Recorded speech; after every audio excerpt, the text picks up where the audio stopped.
మేము పొద్దున్న 5:30 ఇంట్లో నుంచి బయటికి వెళ్తాము. ఇక్కడికి వచ్చేసరికి 6 అవుతుంది. ఆ కమాన్ నుంచి ఈ కమాన్ వరకు ఊడ్చుకుంటూ వెళ్తున్నాము, చేస్తున్నాము. మళ్ళీ రేపు వచ్చేసరికి ఎప్పటిలాగానే ఉంటుంది. మళ్ళా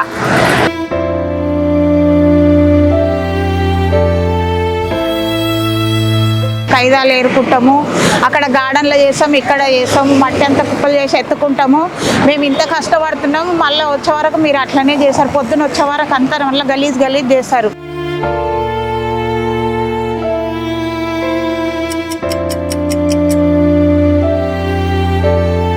ఖమ్మం నుంచి గుడి దగ్గర వరకు మేము ఊడవడం, క్లీన్ చేయడం జరుగుతుంది.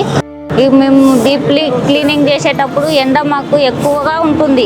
చాలామంది అర్థం చేసుకొని కొంచెం కేకులు కోసుకున్నా పర్వాలేదు సార్, మాకు గలీజ్ చేయకోకుండా చేస్తే బాగుంటుంది అనుకుంటున్నాం.